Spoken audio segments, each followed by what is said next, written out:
Jusqu'à 9 h, Good Morning Business.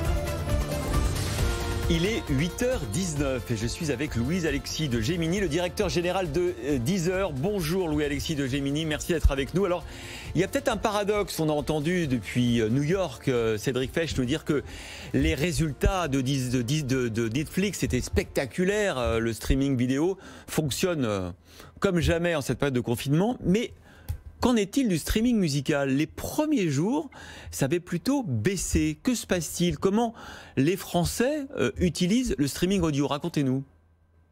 Alors, ce qui a baissé, ce sont les volumes de stream, c'est-à-dire le volume de chansons écoutées par les Français. C'est logique puisque les temps de transport le matin et le soir pour aller au travail et revenir chez soi ont disparu dans le confinement. Et ce sont deux moments importants de la journée pour écouter de la musique. Ça, ce sont les volumes d'écoute. En revanche, les abonnements, eux, continuent à se développer. Et donc, je dirais que si les usages ont changé, l'économie du streaming, elle se porte bien. Oui, d'ailleurs, on a les chiffres pour l'année. Normalement, vous allez me dire si vous pensez qu'on sera sur cette tendance. On avait prévu au départ que les abonnements payants à des services de streaming musical en 2020 progresseraient de 25%. C'est toujours sur cette tendance que vous êtes, Louis-Alexis Gemini? Non, nous, on voit une tendance qui va s'infléchir pour différentes raisons. D'abord parce que parce que Deezer est distribué aussi par des partenaires en magasin comme Orange et Fnac Darty. Donc, de ce côté-là, nous allons perdre une puissance de distribution. Et aussi parce que il n'y a qu'un acteur dans le monde de la SVOD, il y en a 5 ou 6 dans le monde de la musique. Et donc, la lutte pour les parts de marché est plus importante. Mais néanmoins, je dirais que les voyants sont au vert. Néanmoins, pour une entreprise comme la nôtre, la vigilance est d'actualité. Nous ne savons pas combien de temps tout ceci va durer et si les Français vont continuer à consommer. Rappelez-moi un peu vos parts de marché, si je puis dire, en France, parce que vous êtes un acteur français, européen, mais c'est vrai que vous avez d'autres gros groupes, notamment Spotify, bien évidemment, et Apple Music aussi. C'est quoi votre part de marché aujourd'hui chez Deezer ? Deezer représente un tiers du marché français du streaming. On est la plateforme numéro 1. On est leader chez nous en France. Nous sommes une société française et très fiers d'avoir nos équipes à Paris, 500 collaborateurs à Paris et à Bordeaux. Donc voilà, nous sommes un gros acteur du marché, dans un marché très très concurrentiel. Alors le streaming audio, il va évoluer comment? Vous le voyez déjà avec l'évolution des écoutes pendant le confinement. Il y a de plus en plus de contenu propre que vous rajoutez à Deezer. Quel est le produit que vous offrez aujourd'hui et demain, effectivement, à vos abonnés? Alors, pour la première partie de votre question, d'abord, le volume d'écoute est en train de se normaliser et même de retrouver les niveaux d'avant la crise. En clair, les Français ont pris leurs habitudes et réécoutent de la musique en journée. Il y a aussi beaucoup de parents qui travaillent avec leurs enfants à domicile. Et donc, nos podcasts pour les enfants explosent en ce moment. Nous avons développé toute une offre de contenu pour accompagner les Français qui sont chez eux, notamment pour travailler en musique, pour faire du yoga, de la méditation, pour cuisiner en musique, pour les enfants, pour s'instruire. Bref, ce qui est génial pour nous en ce moment, c'est que Deezer, au-delà de la musique, devient un outil non seulement de divertissement, mais aussi d'information et d'éveil. Et c'est une de nos ambitions, c'est d'être la grande plateforme de l'audio en France et dans le monde, un peu comme Netflix, c'est la grande plateforme de la vidéo. C'est le positionnement de Deezer et c'est la stratégie que nous développons. Et force est de constater qu'en ce moment, c'est le bon choix parce que les Français veulent jouir de l'audio au sens large, évidemment de la musique, mais pas que. Nous avons 45 000 podcasts sur Deezer pour répondre à leurs besoins, à leurs attentes. Voilà un peu la direction dans laquelle nous allons. Et puis la radio aussi, vous devenez aussi un diffuseur de radio. Les Français écoutent de plus en plus aussi la radio via les applications de streaming musical, si j'en crois les chiffres.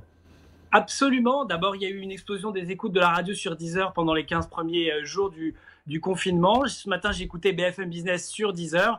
Effectivement, nous agrégeons toutes les grandes radios partenaires pour pouvoir permettre à nos clients d'avoir accès en un seul et même endroit à toute l'expérience audio, radio, podcast, musique. Alors Louis-Alexis de Gemini, quand même, ce marché de la musique a été révolutionné, d'abord par la diffusion gratuite de musique, puis heureusement par des plateformes comme la vôtre qui ont mis un peu de rationalité économique sur ce marché avec des formules d'abonnement mensuels qui rémunèrent les auteurs, parce que plus on écoute un disque, plus finalement vous reversez aux auteurs. Des auteurs qui vont quand même être considérablement affectés aussi par la crise sanitaire et économique, les concerts qui sont annulés, les grands festivals qui sont annulés. Ce sont des sources de revenus essentielles aujourd'hui pour les artistes. Qu'est-ce que Deezer peut faire pour eux, puisqu'on parle de solidarité de la part de tous aujourd'hui? Alors, ce que vous dites est essentiel et Deezer fait pour eux au quotidien. Nos 500 collaborateurs sont mobilisés. Le soutien de la croissance économique de Deezer a derrière des conséquences positives pour les artistes. En clair, 75% du chiffre d'affaires de Deezer est reversé aux producteurs, aux éditeurs et derrière aux artistes. Et en France, à des artistes français. 50% du revenu de l'industrie musicale aujourd'hui, de la musique enregistrée, dépend du CD, puisqu'évidemment, il y a plus, dépend du streaming, pardon, puisqu'il n'y a plus de vente de CD ni de vinyle en ce moment. Donc, l'essor de Deezer est clé pour le soutien économique au monde créatif français. Et c'est pour ça que j'en appellerai à la citoyenneté des gens qui nous regardent. S'abonner à Deezer, c'est soutenir la création française à un moment où les festivals s'arrêtent, où il n'y a plus de CD, il n'y a plus de vinyle. Eh bien, il y a encore le streaming. Et croyez-nous, nous soutenons les artistes en reversant 75% de leur chiffre d'affaires, soit 150 millions d'euros en 2019. Ça fait de nous presque l'un des principaux financeurs de la création en France. Louis-Alexis de Gemini, puisqu'il y a beaucoup de festivals qui sont annulés, on ne peut pas imaginer des festivals sur Deezer où des artistes se produiraient en direct, notamment, ou enregistrés sous forme de podcasts et de produits que vous offririez justement pour soutenir l'industrie musicale française? Alors, on peut tout à fait l'envisager et on est en train d'y réfléchir. Après, il faut être lucide. L'arrêt des festivals, c'est des dizaines de millions d'euros de chiffre d'affaires qui sont perdus par les producteurs de spectacles que nous ne pourrons pas compenser en organisant des festivals digitaux. Je communique aujourd'hui quotidiennement avec les grands organisateurs de spectacles pour leur proposer notre soutien. Tout ce qu'on pourra faire pour que leurs clients ne demandent pas remboursement mais puissent vivre une expérience exclusive grâce à Deezer, on le fera. Ce sera notre collaboration au monde du spectacle vivant qui est durement touché en ce moment. Louis-Alexis Gemini, j'ai une dernière question à vous poser parce que c'est formidable qu'on ait une plateforme de streaming audio française qui soutient particulièrement les artistes français. Mais j'ai envie de vous dire, est-ce que c'est quand même pas fragile comme position? Est-ce que peut-être cette crise va vous donner des opportunités de vous développer davantage à l'international, en Europe, de racheter peut-être des plateformes concurrentes? Moi, j'ai toujours peur de la fragilité hexagonale de Deezer, pour vous dire franchement.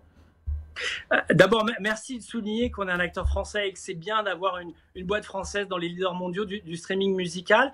50% de notre chiffre d'affaires est fait en France, 50% à l'international. Donc nous avons commencé un grand déploiement dans le monde entier, au Moyen-Orient, en Amérique latine, en Europe.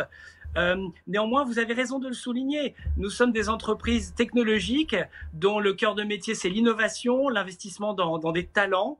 Nous investissons et beaucoup d'argent et nous sommes fragiles. Néanmoins, nous avons des conversations très constructives avec le secrétaire d'État au digital et nous comptons sur l'aide du gouvernement pour éventuellement nous accompagner dans nos futurs besoins de financement, car le sujet pour Deezer, ce n'est pas la croissance, c'est comment financer l'innovation.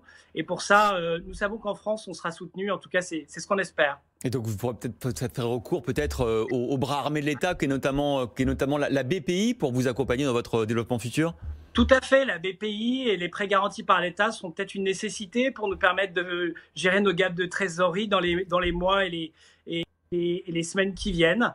L'entreprise n'est pas en danger, mais on aura besoin sans doute du soutien de l'État pour nous aider à financer notre développement. Vous parlez effectivement du futur plan de relance. Vous n'êtes pas le seul secteur à nous en parler ce matin. On a vu les commerces qui sont effectivement touchés par la fermeture des grands centres commerciaux, qui réclament aussi un plan du lendemain pour effectivement relancer la machine et repartir de plus belle. Merci beaucoup Louis-Alexis de Gemini. Christophe, petite promo, on offre 3 mois d'abonnement familial premium à tous les Français pendant 15 jours. C'est le moment de tester le streaming à la française. Et de s'abonner à une plateforme française. Je partage votre combat, en tout cas, Louis-Alexis de Gemini.